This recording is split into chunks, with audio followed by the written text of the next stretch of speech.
Hey everybody, welcome. It's Friday at 2 o'clock. Got to be the Applebox Network and Burnie's Applebox. All right, we are here today, and I think we've got a pretty fun show today. You know, we've been doing this show very close to nearly 2 years now. We've had a lot of people coming down the pike, a lot of great advice. And I was thinking a couple weeks ago, there's so much great advice, and we've got some of it in clips and all that, and I thought we should do a show where I have my guys' favorite picks, and I'm not picking these. It's Sean and Tony. Let me introduce them too to you real quick, guys. And of course, this is Sean, Tony. Thanks, guys. We're gonna have some clips today. I know you guys have picked out, and of course, my favorite companion, compadre, it's me again. Gary Hyman. Yeah, I'm available next week. Okay, good. I got that over with. You know, your voice, I was going to suggest this to you. Your voice answer should start with, I'm available. Always. Yeah. That's how I answer the phone these days. days. No matter what job it is, where it is, what time, I'm available. I'm always available. I'm always available. 24/7. Yep. That's great. That's great. Gary, the guys have picked out some clips, and I think this is a great opportunity for you and I to go back through, listen to some of the highlights of the show, throw our 2 cents in, and of course, if anybody's got any comments, send them our way. Absolutely. You know, love to hear from we'll love to hear that, and we'll answer online. Yes. So that will be great. But you know, I don't know what's going to happen or what we're going to see right now. Sure. So it's all a surprise. It's very much fun. Very much fun, guys. No. Wait. Go back to me, Sean, if you would. My camera. There we go. Hey, I wanted to tell you too about something you'll see a commercial for here on today's show. And it's gripsupport.com. Their store has opened, and there's over, Gary, believe it or not, 1,900 items for sale on that. Gloves to stands to exotic grip hardware, you know, that you need once every 2 years. You know, right, of course. If you're a guy like me, Sure. but, you know, if you're a good grip in LA, you probably need it every day. Right. But I am telling you, what Greg Flores has done with gripsupport.com is unbelievable. Please, you've got to visit the site and peruse that store. And that site name again? Is gripsupport.com. Gripsupport.com. We'll have a little commercial up for you during the show today too. So, but I mean, the guy's done such a fantastic job. I want everybody to visit that. And on top of everything, he's a nice guy. And he's a nice guy. How He's do a you nice get guy. You know, this is the old thing. You know, maybe that's what, allow me a little rant to start here. That has always been one of my biggest moves. Nice guys finish last. Nothing could be further from the truth. And I'll tell you who's saying this, the perspective that I speak from. I'm 67 years old, okay? So I've seen the nice guys, and I've seen the a-holes, and I've seen a whole lot of a-holes ended up piled up somewhere and not going anywhere further.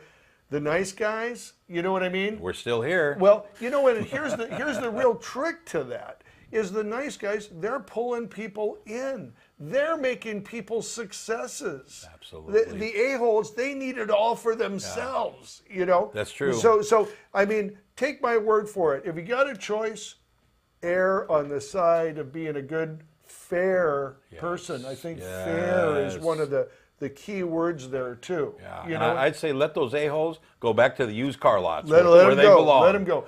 And you know what? This is another thing, and maybe the advice starts early, even without a clip, you know. But I would say, you know, what I have done when people have done me wrong and really angered me and stuff like that, my tendency, my want is to go out there and boom, you know, get them back. You're not physically, but get them back. Get even with them. Do this. You know what I've learned? Step back. Absolutely. Take no action. Observe what they do. Observe what other people do. And I'll tell you, I don't think I've had an exception to this. They always crash and burn worse than anything I could have done to them. Because, if they're pissing you off, they're pissing everybody off. Absolutely. It's not just you. You got to sit there and let the universe work a little bit. Absolutely. You know what I mean? Let it work that magic. You just keep your nose to the grindstone. You just keep your nose in business. You let those a-holes, they will always burn out. Always tangle themselves up. It's true. They tangle themselves up because there's so much gravity. It's like, you know, you've seen the kids, if they're carrying something, they can't carry everything. Right. But like they drop something, they'll try to kick it along because they can't let go of anything. It's true. You know? It's true. So that's I guess that's one. And Greg Flores of gripsupport.com is one of the nicest guys in the world. Truly. You nice, know, he nice really guy. is. Truly a helper. A helper of people. Absolutely. You know. And you know, in this business, you know, we got in this business for one reason: to have a great time. That's true. You know, we don't want any Debbie Downers. You know, no, why? No. Or somebody trying to grab all the balls. Yeah, you know what I mean? it doesn't make sense. Share. So I have a simple solution. It's called block call. That's those, or alt delete, right? Alt command delete. Alt delete. See ya. Have a nice day. Yeah. And you know what my line is? You know, when how I say it. You know when that phone's not ringing? Right. That's me on the other end. Absolutely. That's you got it. That's me. When you hear nothing, that's me. That's me. That's great. So let's find out what we got, guys. What's up today? What's our first little tidbit here? Hey everyone. Hey. All right, it's Tony, And Sean. Yep. Yeah, we don't have enough budget to have our own graphics. Sorry. So Yeah. Sorry. Green screen, no, yeah. You know how let expensive those graphics are, Right? guys? Right. Come on. let everybody know who we are. So And wait, we haven't introduced our Tyler. Have we got him? yeah, Stick your head in there, Tyler. Yeah, Tyler. hey, Our research assistant. Research research assistant. Yes, the man with the Google. That's right. That's What to right. call him. Our first clip. This is actually one that I pulled out because I really like this one. Paul Maggetti, who we had on the show, I think earlier. Yes, earlier almost this year. more than a year ago. I Yeah, think. it's been a while. We need to have him back on, Yes, Paul. we do. We need to have you back on. He actually talks about the different industries in production and the having this sort of grandiose idea about I want to get into the industry and I want to make feature films and I want to make commercials and stuff. But then there's this whole industry that a lot of people don't know about, which is industrials. It's industrial videos, training videos, promotional videos, all kinds of stuff. So he did a good job of kind of presenting that. So we'll take a look. Awesome. Let's go to it.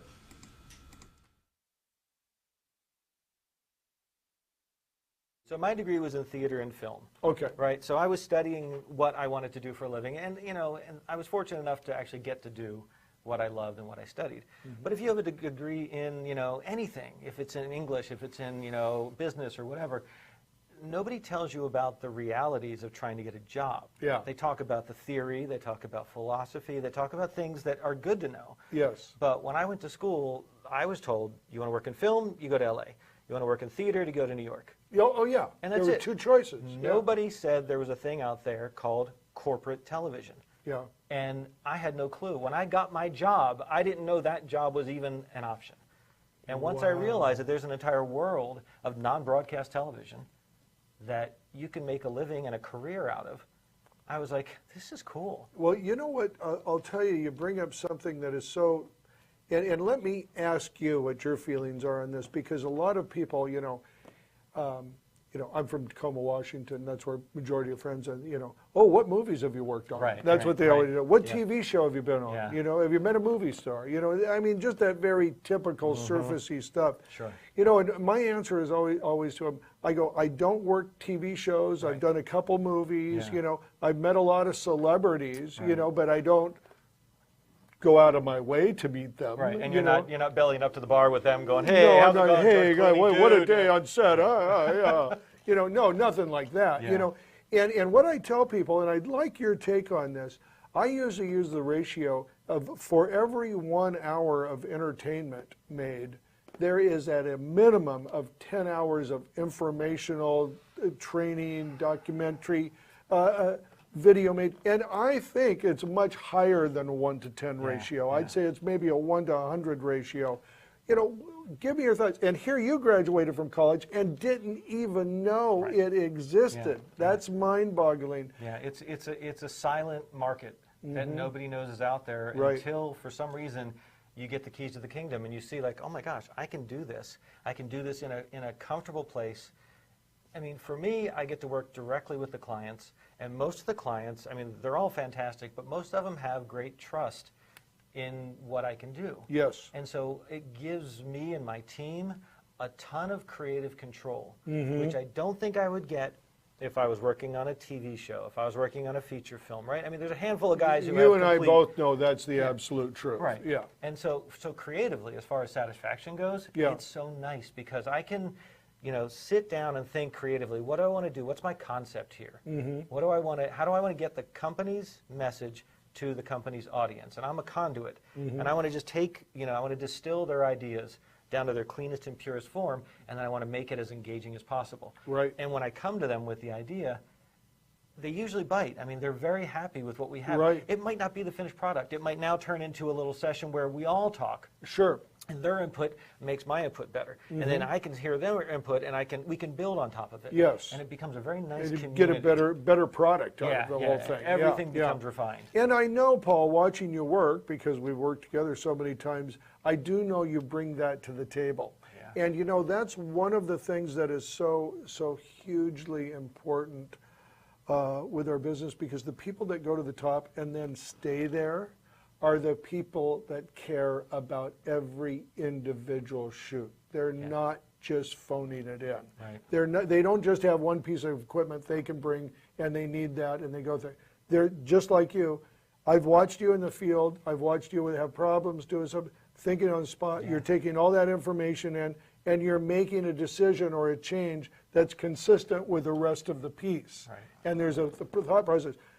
Whether the clients understand what you're doing or not almost doesn't matter, because their end result continuously is great product. And that's, I mean, I don't want to say that's all that matters, because the process is part of the journey. And I've been in situations, especially early in my career, before I sort of, you know, met you and met, you know, the guys I go to all the time. You're kind of like, well, you know, who do you use? Can you guys recommend somebody? And so you're at the mercy. Exactly. And I brought in a DP, and his reputation was as high as it could be. His quality, his creativity, his talent, it was off the charts. As a human being, I never wanted to be with him again in any space.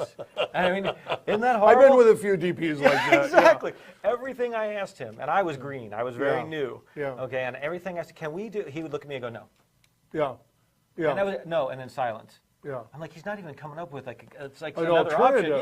Yeah. Give me something. And finally, some of the lower people on the crew were like, well, you know, we could do this, this, and this. And he's like, yeah, I guess you could. And I thought, so just attitude. oh my gosh, man. So my point is, the final product is very important. It has to be as good as it can be. But the process is going to be something that makes your clients want to come back and work with you over and over. Boy, you know what? I tell you, Paul hit so many of the target points that I'm actually trying to make with this show. Absolutely. You know, and put that word out there that, first of all, media is such a highly diverse industry that most people just don't understand. It's so true, because what do you hit with every day? Your television set, number one. Oh, yes. Number two, bigger entertainment, that's the movies. Sure. All very processed for engaging you, entertaining you, you know, and it's the best elements, of course, of our industry are when we are able to capture somebody's attention. Sure. That is what it's all about. You know, and usually that is done with an emotional response. You know, now when you're in, and like he was saying, most people only understand the entertainment aspects of our industry, but there is such an enormous corporate industrial playground, I will say, that you can go in. I know so many hundreds of people personally that is their primary source of income.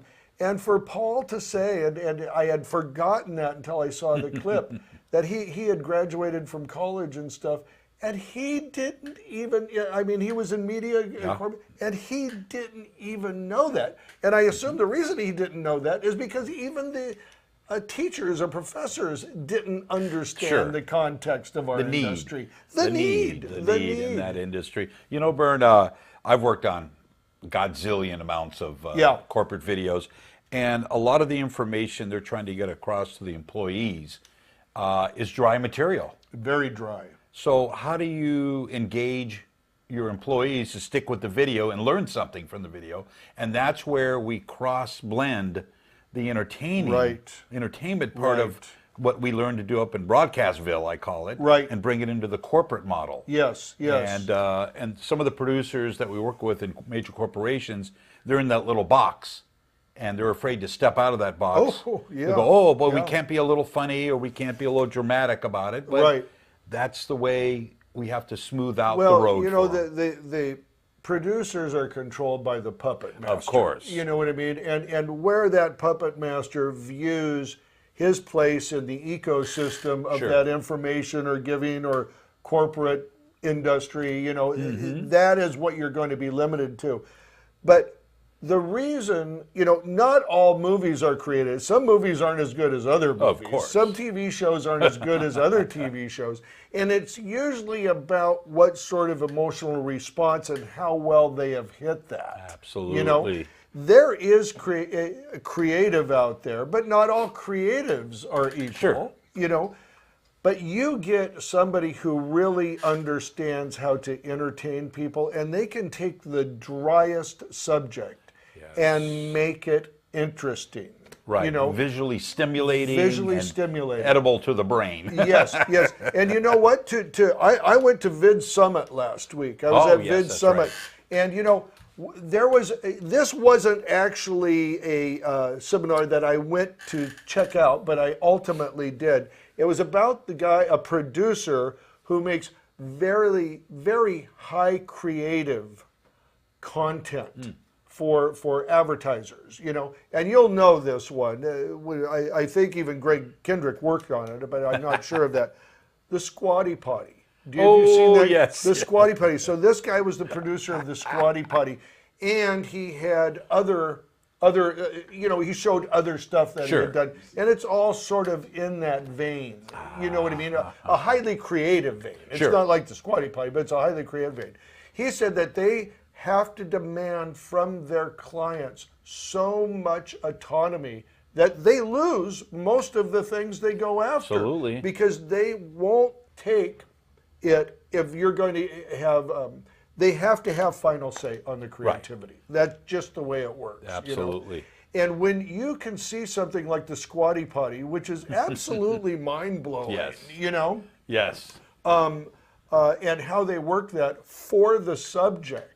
You know, crazy. And you look what the Squatty Potty is even. You know what I mean? It's a little plastic step. That's all it is. Yes, it's like true. Like I was so blown away by that guy and what he had done that it made me think that really most people that are going around and trying to get corporate work, they have no creativity. Right. No. They don't. It's not that they don't, but nobody will let them go with it, and so hence they lose that mindset. Yeah, absolutely. You know. Absolutely. You know, there's a wealth of jobs out there, you know, in Corporateville, and producing videos, you know, like Paul was mentioning, and I always thought the greatest thing when I got that call from a corporate video, at least I know that the workers got to go home by 5 p.m. That is the greatest. No, that is true. It is. That is true. So when the wifey would call in and go say, hey, when are you getting off work? I know that I can actually say 5 p.m. Because they're all going home. They're all going home. We lose our talent at 5 p.m. Yeah. No, I think it's just a challenge to everybody to try to be more creative. And ultimately, it's that creativity that will cut you apart. If you don't have that creativity there, then you can just blow it off. Absolutely. You know. Absolutely. Yeah.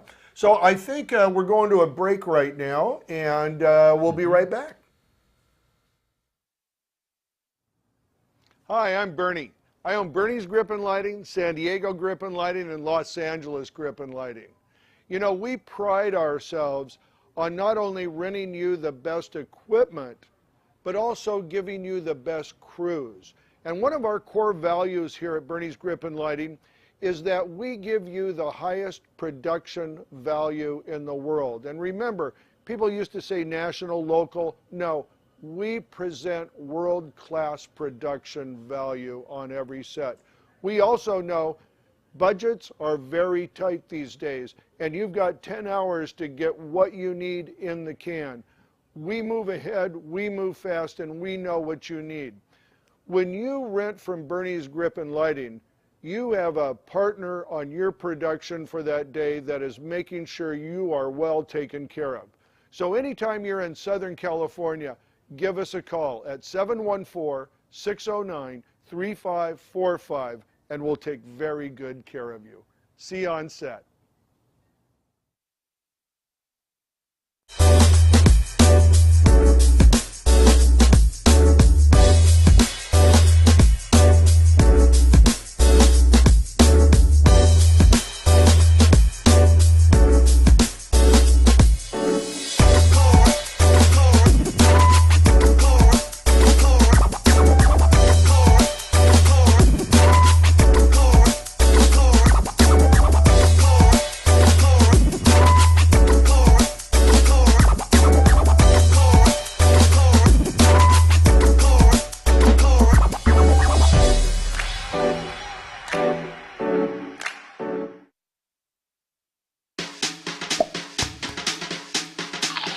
Hey, this is Burnie with Burnie's Applebite, and I'm here with Andrew Red.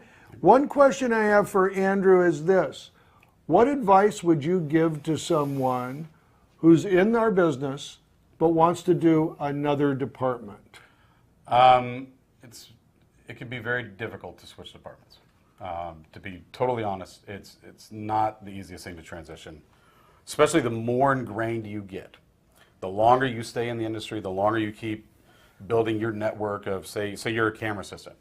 I know guys that are camera assistants, they've been camera assistants for 20 years, and they're amazing, amazing camera assistants. But at a certain point, they kind of go, you know what, I have a pretty good knowledge base from working with all these DPs. I think I'd like to be a DP and quit being an assistant. And it's so hard for them to get away from being that assistant. So my advice or whatever I'd say is, like, if someone's wanting to switch departments, that's fine.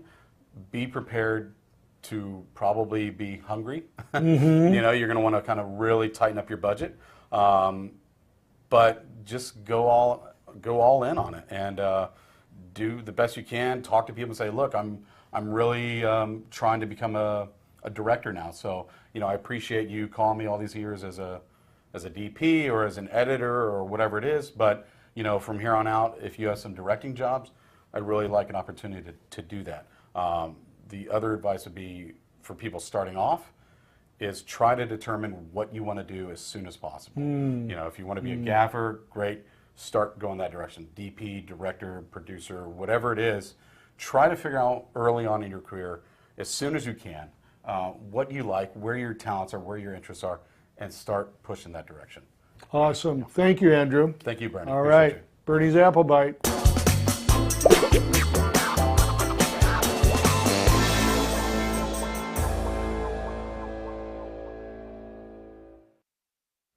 And I like that one, that little Applebite we did with Andrew Red. That was good. And you know what? I think that, again, really comes back to those career choices you make and where you find yourself out. I know both of us have stories with that because, and let me just say that there was a point in time as I was coming up through the lighting ranks and I was, you know, gaffing quite a bit. You know, I had the opportunity and you may remember this from way back, I got a D30. Someone was selling it, it was used, I could get a good price, I put it on, and I thought, you know, this would be perfect now because I've got the package. I could run out there, I light, and I can shoot the interview too. Why not? And then I've upped my rate. Sure. I had the camera. The camera was a utensil. Right. Now, most of my calls were not for me as a camera guy. Right, of they were course. for me as a gaffer. Sure. And I started trying to make the, I guess, I wasn't thinking of like changing course in per se, like I'm not a gaffer anymore, now I'm a DP. But I found there was a real wall there once I started wanting to enter that new area, go from gaffer to DP. Absolutely. First of all, there was a wall of clients who were not used to me being a DP. Two, there were a lot of people that I was working for in the industry right here that probably wouldn't have been that happy that I have my own camera now and I am a DP. So it didn't take me too long to figure out this was not the right course for me. And I hence went in fully to gaffing, buying gear, growing my G&E business, and doing all that. So that was my little lesson, and I kind of came to the conclusion there. You have to, if you're going to make a career change after you've started one aspect in that industry, you had better be ready to go back down to zero and start over again. Absolutely. Your raise may be a little faster than your first one, Sure. Into the industry, but you will have to start and go from ground zero. And I know you were predominantly a sound man, but you changed that, and that has always intrigued me. Yeah, the one day that hit me after 20 years of wearing the muffs, the headsets kind of deal, I was sitting there one day looking at the monitor, looking at the shot, and I went over to the DP and I said, there's something glistening over there, there's something wrong, and that DP looked at me and said, go back, get your muffs on, and sit down. And when he said that, the bell rung in my head. So basically what I started doing when clients would call me and said, hey, listen, we want your camera, because I eventually bought a camera like you. I know you did. You started buying. I started buying the package. And let me just iterate this, because I want to hear the rest of your story. But that is a very legitimate thing to do, is to buy package and rent sub packages out. So that is not changing course. No, of course not. But you did change course. But I did change course, and when the clients would call me and say, oh, we want blah, blah, blah, camera, you doing sound, lighting, whatever it is, I said, oh, you know what, he's not available. I just tried to reach out to him. Another client called me, asked for him. I'll tell you what, how about if I just shoot the interview for you? And then like a light went off going, well, yeah, he does sound already. All you got to do is frame and focus and light, and you're in. Yeah. And that's how I got my my toehold into shooting. Yeah. And then eventually went into directing, producing, and it went on from there. Right. But I was just going to say to the viewers out there, the younger viewers, of course, just breaking in, is that don't get toehold. Don't get labeled as one position. Go out as everything if you can. In the beginning, never say no. In the beginning, that is the most important thing, I think, is to, that's what Andrew said, really survey the ground. Get a foundation. Get a foundation, really see what's out there, and don't just jump on something because there's one cool project, you're working on. Really get the lay of the land, see who does what.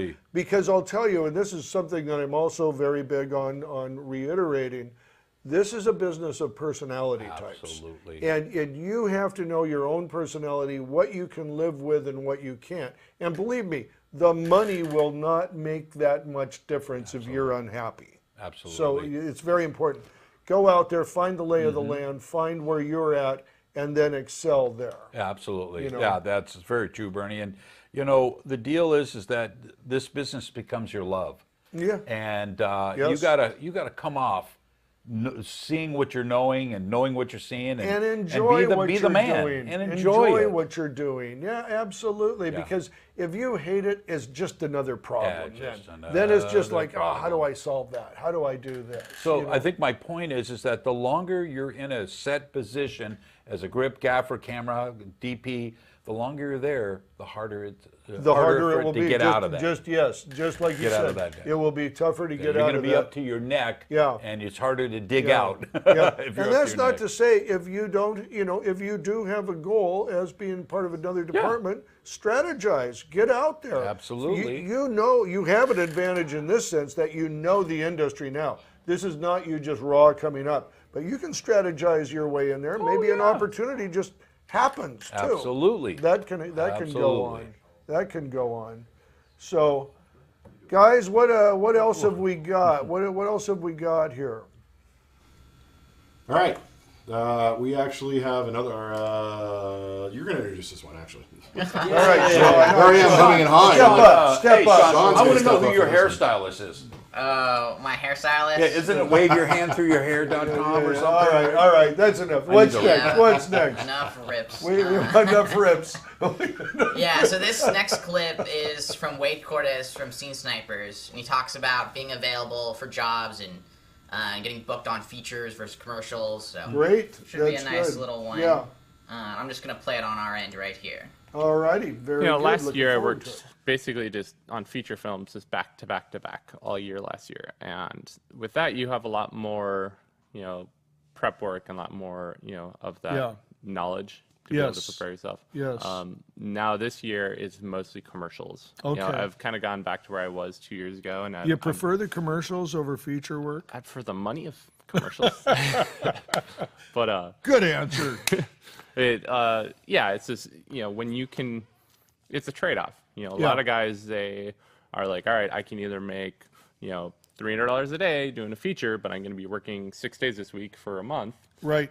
So they like that job security because they know that if they take up commercials, there's a chance that they might only get one commercial that week. Yeah. For me Yeah. personally, my approach is I prefer commercials because if I'm working commercials during the course of that week, if I'm working on 5 to 7 commercials that week, that is 30 to 60 people that I'm working with every day. The next day I'm working with another 60. The next day I'm working with another 60. So throughout that week, you are You've really intersected a lot of people. yeah, your network that you build as a crew person, you keep it fresh. Every one of Yes. those people and those personalities that you come across, it hasn't been a month since they saw you on the Right. last show, or 2 months if you didn't work on that show with them. Right. It's like they were on a commercial with you last week or 2 weeks ago, and so it ends up creating this situation where every one of those DPs that you worked with, like in 1 week you work with 7 different DPs, 7 different gaffers, and those people the next week are working on other shows, Yeah. so they're all hitting you up. So it creates Yeah. this situation where every day you're getting 4 job offers a day, Yes. 5 job offers a day. Yes. And a lot of guys have the attitude in the industry that like what drives my rate and what determines my rate is what I determine it as. They think that if they get hit up for a job, that they can be like, oh no, it's only $200. I'm not going to go out for that. I'm worth $400. And they think that by staying home, refusing the job, that DP is going to call them back next week and offer them $400. The guys in our industry have this mentality sometimes, or certain guys, think that if a DP calls them up with work, and this is just like, we're talking about the economics of your rate and how to Right. increase your rate. Right. And guys think that if they turn down a job, somebody calls them up for, $200 that day. It's the only person that's called them with the job offer that day. And they turn it down, it'll prove a point. It'll tell that person, I'm worth more than that. And, if you want to hire me more,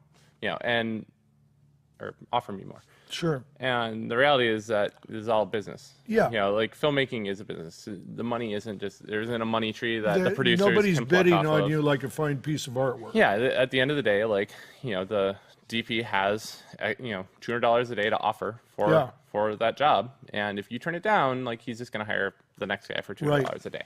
And, so you're passing off this opportunity to build this relationship with the DP, and he has to find some other guy who he might, end up hiring that guy for the next one, and the next one. And those $400 rates that you're hoping for next week are now going to this other person who took the job. Right. So the way to change that, unless you're getting, basically take every job you can get, until the point where you have enough relationships and you have enough contacts with these DPs where multiple of them are offering you jobs every Right. day. If you have relationships with 4 or 5 DPs that are all shooting that day and they want you to be their key grip or they want you to be their gaffer, and they're all calling you, some are going to be offering 200, some are going to be offering 400, some are going to be offering 600. You can just tell them, like, when that happens day after day after day, and it's the norm, you can let that $200 DP know that, there's a really good chance that I'm going to get offered a $600 a day, and I'll work on your $200 But a if day I job. get the bigger job, But if the bigger job comes in, Yeah. I'm just letting you know, I'm Yeah. going to have to replace myself with Yeah. somebody that's as good as I am. Yeah. And that, if you are hardworking and know your stuff and they trust you, then, they'll want you Yeah. on that show, and that'll be worth it to them. Yeah. Or they'll say like, all right, I'm sorry, I'll have to find someone else. And, Right. it's fine. You take the $400 or the $600 rate. Yeah. So it's all supply and demand. It's basic economics. Yeah. And I feel like, the basic economics of our industry is something that a lot of Genie guys don't understand. it's very difficult. It's very difficult, and it's more of an art than a science. And I think that's really what you're looking at. I know for me, when I first started out, and I started out older than you, it was a matter of making myself available. And two, my main goal was to get on as many sets as possible. And I think in your first few years, that has to be your ultimate goal. You can't look only at rate.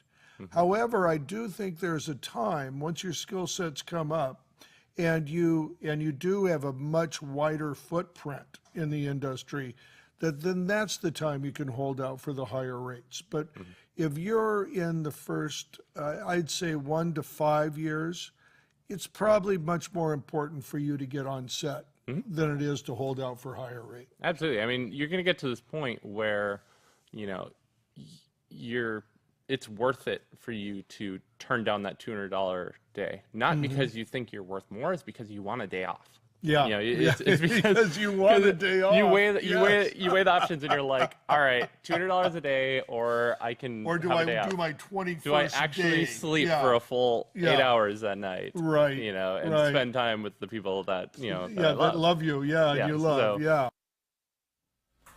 I am so glad we did this show. In all honesty, right now, I am just so glad we did this show, because it really is bringing back to me, I didn't see any of these clips beforehand or anything, of how much we do cover.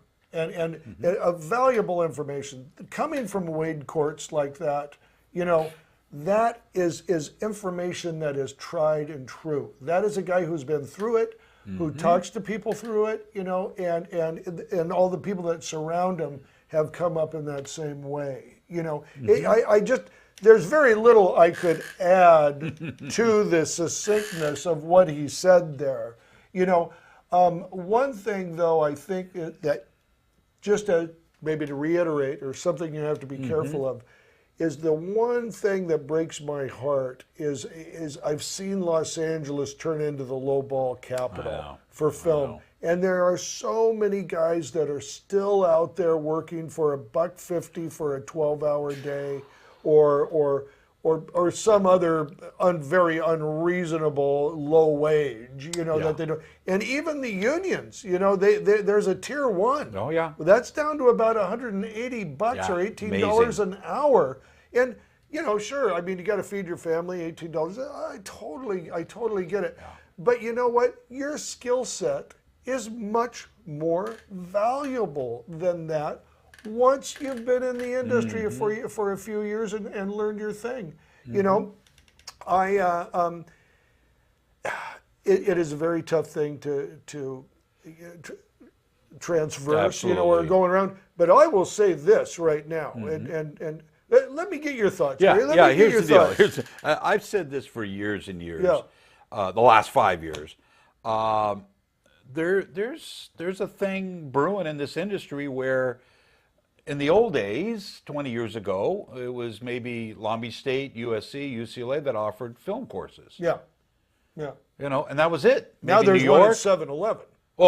Now there's one. They're teaching kindergartners. Here's an iPhone. Go shoot. They Go don't edit. have to teach me. Any kindergartner is going to turn to video. That's what I'm You know what I saying. mean? That's what I'm saying. So, unfortunately, now this business has way too many people, and when you get so many people chewing on the same piece of meat, Right. what's left over? There's nothing. The rate is gone. And you know who wins on this deal? The producers. Oh, always. The producers Yeah, are winning yeah, on this yeah. thing because they're getting all these people. But Gary, let me tell you something. It's up to the individual. It's Oh, up absolutely. to you as an individual how you handle your own money. And I remember going in and teaching a class one time, and there was a lot of newbies, and I'm talking about rates and everything like that. This one girl comes up to me at the break, and she goes, "Geez, the rates you're talking about are unbelievable," you know? And they're the regular rates that myself and my guys are making all the time. And I go, "It seems like a lot of money right now." I go, as your career matures, as you go on, as the work ebb and flow increases, either gets bigger or goes out, you know, a lower tide. Sure. You know, you're going to see that, and that's why you charge for it. Absolutely. You know? But I'll tell you this, and this, come to my camera, would you, Sean? I will say this. I'd like you to think about something right now, and that's everybody who's watching this out here. Think about this.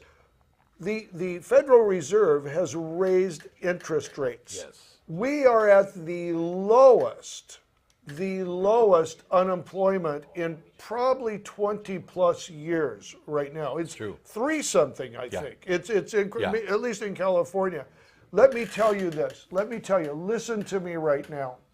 No matter what your wage is, okay? No matter if you're a $1,500 a day DP, if you're a $500 grip, you know, right now, starting this moment, as soon as you hear it pass from my mouth, raise your rate $50.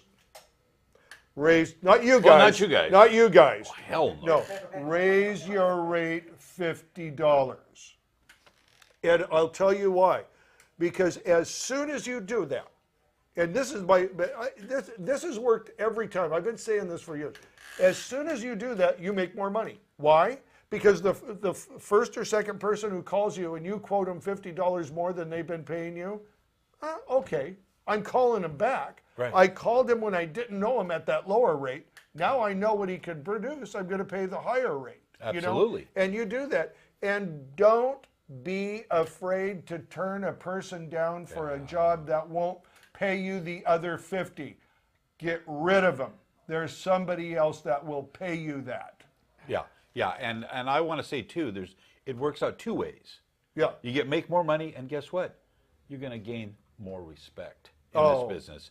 People lose respect when you start lowballing. That's Guaranteed. right. That's Guaranteed. right. That's Your worth right. goes down. You're not as worth as much. No, to them. you've told them you're not worth Right, as much. absolutely. They look at you according to what you're telling them. Absolutely. Yeah, Absolutely. yeah. And they might hire you for this one, go, oh, I can save a little money.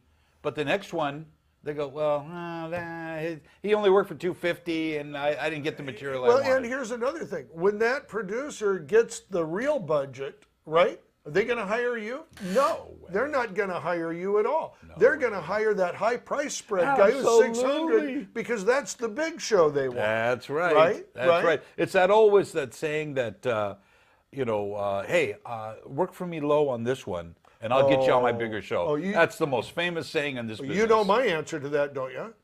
You know my No, answer? no. Oh, here it is. Here it is. You'll love this. It says, I hear you. You want me to do the first one for free, Right. and then you'll give me the job when this project goes. Right. Right? Right? So here's what I'll do. I believe in you. I think you're 100% right. So here's what I'm going to do. I'll charge you for the first one 100% my full rate. Right. But when the show goes, the first two, I'll just charge you 50%. Exactly. Yeah. And you know what? No one has taken that Yeah, it's bet from me. amazing. Because they're not planning on hiring you back. They don't even know if that show's going to get picked up. No. So I've always got the click on that. But I'm very glad I said it. You try saying that too. Yeah, absolutely. Yeah. It's so true. And remember that, the one thing is that, in this business, you're only good as your last shoot. Right. Kind of deal. And you go out for that low ball rate, you're going to set your standard. They're going to expect that low ball rate every time. How are you going to move up? And that client that low ball client will keep you so busy you can't get new clients. You when they can't get call. to the other rate. That's right. That's right. You know what, Gary? I think we're going to take a quick break right here. So we will be right back.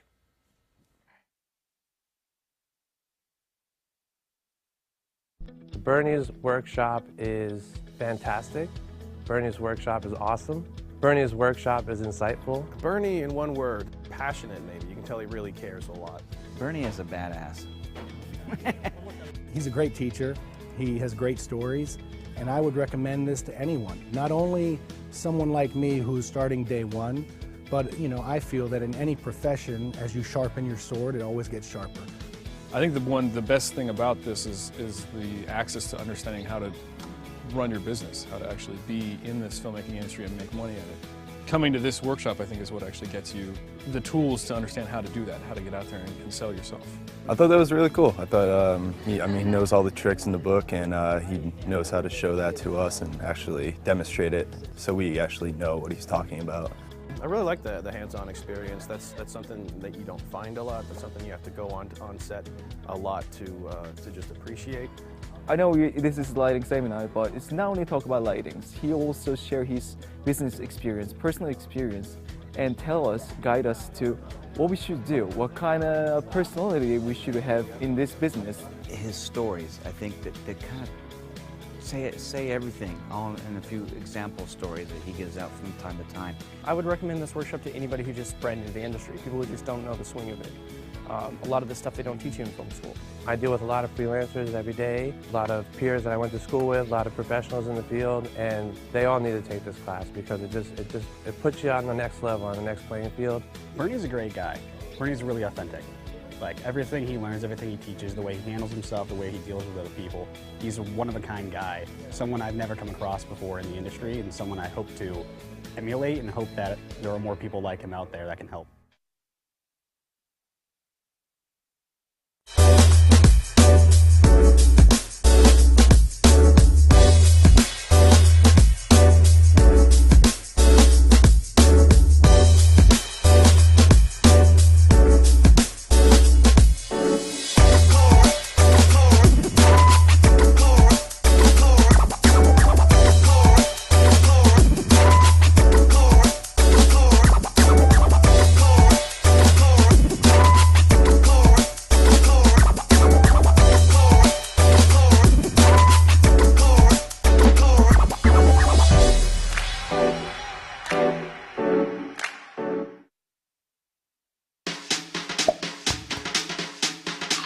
Hey everybody, welcome to Burnie's Applebite, here with Dwight Stone.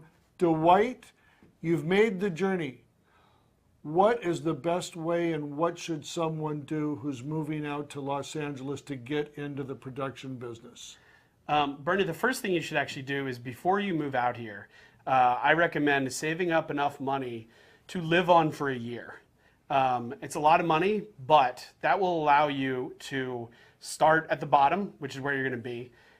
Take as many free jobs as you can from Craigslist and work your way up from there. If at the end of the year you're not making progress, you're not getting better paying jobs, you're not meeting new people that are going to lead to better paying jobs, it might be time to kind of look at what you're actually doing and say, is this department the right department for me? Maybe I should look at one of the other jobs on set. There's a ton of different careers in film, and they all have different strengths and weaknesses that are, better for them. So maybe just look around and see if there's something else you might like doing better. That's great, Dwight. Thanks. There's Burnie's Applebite.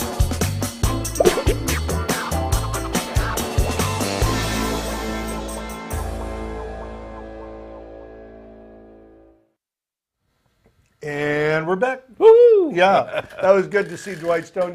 Dwight, when we had him on that show, was doing something that I had heard very, very few people ever doing, leaving Los Angeles and going back home. And he was successful. This wasn't like, oh, I can't find work, which would be sort of the normal thing.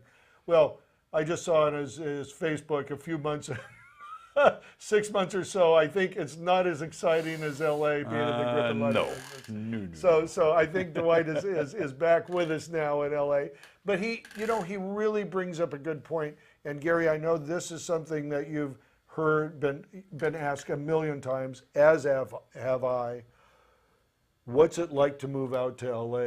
Do you think I should do it? People ask a total stranger who's in the business out here if they think they should do it or not. Sure. You know?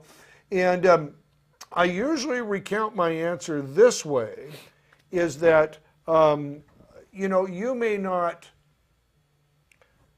in your own, that's my phone. The wifey's calling. Oh, the wife's calling. Hi, See? honey. See? Yeah, bring home milk and bread. But when you come out here, you're probably coming from a smaller town. Let's just say, I don't even want to pick one out. You know, Portland, Oregon. Sure. Okay.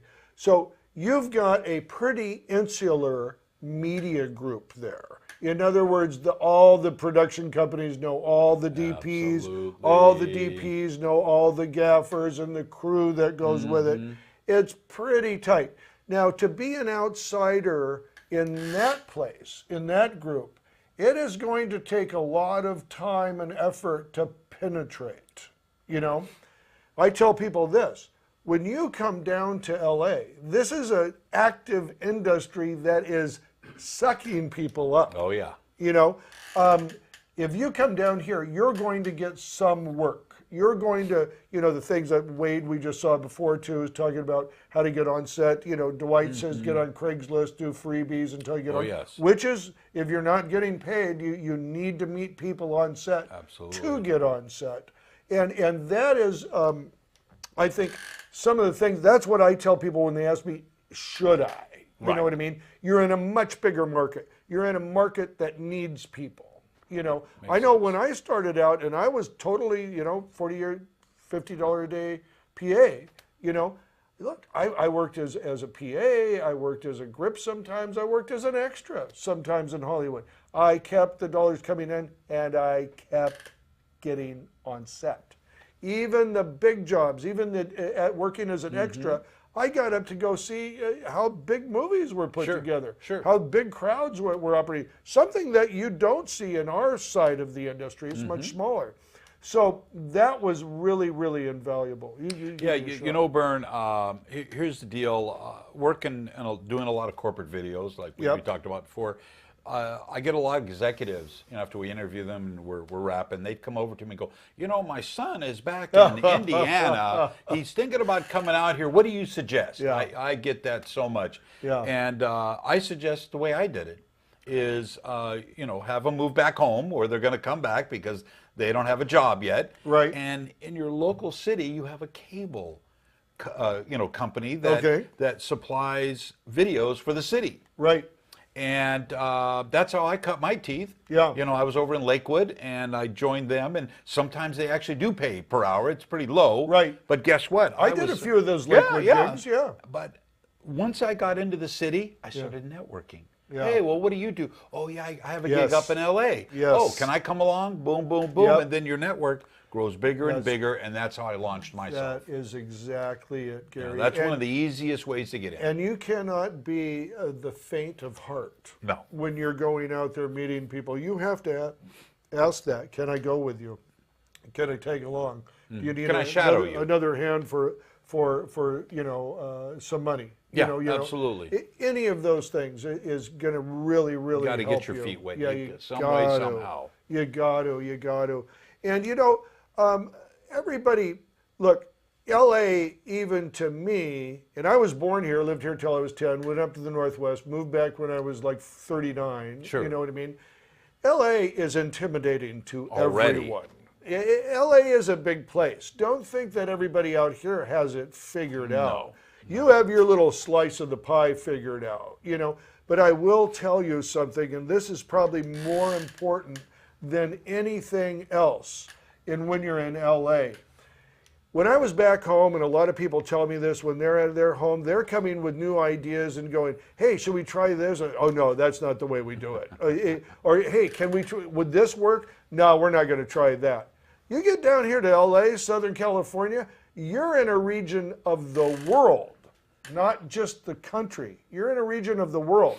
And you know, when you're in a world environment with a world economy, putting out world-class product, you know, there's a lot of people that said, yeah, let's try it. Yeah, of let's course. do that. Yeah, I like that. Let's do it. So you're getting like, where I remember in the Northwest, I was getting, I mean, it's not just like that, but it's a small mentality. It's no, we just do things that way. So I was getting a lot of rejection, whereas here it's all embrace. You know what I mean? It's let's do it. Yeah, Makes sense. Yeah, Makes total sense. So, you know, that's one thing. I'll tell you, what would you, you know, I've thought about this a lot. If somebody was to say to me, I want to get into your business, it's so cool. I guess the first thing that I would try to impart to them, and I usually give an analogy with this, but is that it may seem cool compared to the job you're doing. Oh, of course. But unless you're ready to stand up to the demands constantly, that means you never take your foot off the pedal. You never slow down. Whether you want it that morning or not, you better get it. Because I'll tell you something, as soon as you avert your gaze, as soon as you get distracted by something over, your career takes a dive. Yes, And unless you're ready to do that, you know, and I have been all these years, I still am now. Actually, I'm trying to branch out and do more. But if I take my eye off the prize, if I go, oh, not today, it's probably the beginning of the end. Yeah, and I want to push forward with that. You know, we have these little devices in our hand. Yeah. And we've got everybody pecking on us. Yep. You know, all our family, to friends, to whoever. And you got to be careful on set with those devices. So, you know, you got to pay attention. Yeah. You know, number one, your craft, your creativity. Right. That can be sucked up by those phones. Yeah. Number two, safety. Yeah. You know, you're not looking where you're walking. Right. You forget about doing something. So pay attention. Yeah, phone on set is a very dangerous. big responsibility. Yeah, don't treat it lightly. That is for sure. Absolutely. Oh, Gary, what a day, brother. What a day. This has been great. This has been great. You know, I'd like to just go out reminding everybody again, go to gripsupport.com. gripsupport.com. Take a look around there. Leave a message if you can, and look at that store. There is some awesome, awesome stuff at that store.